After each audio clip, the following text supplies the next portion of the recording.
Jean-Michel Pinel, vous venez ici aux Assises de la filière équine pour parler pédagogie, c'est bien ça? Tout à fait.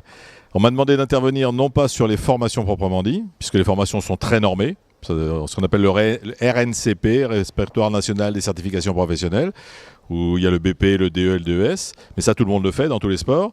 Ce qu'on m'a demandé de présenter, c'est comment au sein de l'IFCE et en particulier de l'École supérieure du cheval et de l'équitation, on met en place des pratiques novatrices qui partent du corps du cavalier, qui partent de l'humain, comme ça a été fait dans toutes les disciplines sportives. Et alors ça se traduit par quoi cette innovation, ces innovations pédagogiques?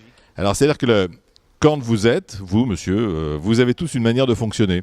Et il faut que quand vous êtes sur le cheval, un, vous vous fassiez plaisir, et deux, que vous ne gêniez pas le cheval. Je vous le fais très court, mais c'est à peu près ça.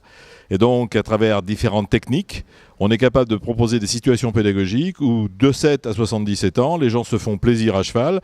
Alors bien sûr, on ne parle pas de la haute performance. À partir du moment où on rentre dans la haute performance, il y a des éléments de contrainte. Mais dans les processus d'apprentissage, on apprend d'autant mieux qu'on est sur ses préférences motrices que quand on est dans des situations de stress ou des situations d'apprentissage contraignantes. Et ça dépend des aménagements du milieu que l'on fait, c'est-à-dire comment on peut apprendre à monter à cheval en restant par terre. Et Foxpit l'exposera en vidéo. Si je vous comprends bien, ça veut dire qu'avant, on était trop dans une situation de stress, de souffrance, et c'est bien l'homme que le cheval? Alors, l'évolution des pratiques sportives, et en particulier dans la pédagogie et dans l'entraînement, jusqu'aux années 80, était grosso modo, il y a de la technique, on applique la technique, vous faites mal et vous faites du bien. C'est à peu près ça.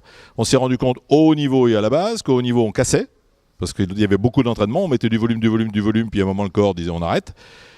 Ou au niveau de la technique, les gens s'en allaient, on perdait de la clientèle. Des grandes disciplines comme le ski, la voile, le golf et d'autres se sont interrogés sur les préférences motrices et le bien-être de l'humain dans la pratique de loisirs et dans la pratique sportive.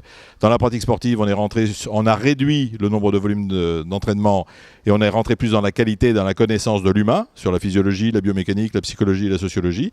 Et dans la pratique de loisirs, on a aménagé le milieu. Je prends l'exemple du ski, c'est qu'avant il y avait des skis de 2,40 m, maintenant il y a des curvings d'1,70 m et tout le monde a l'impression d'être champion du monde.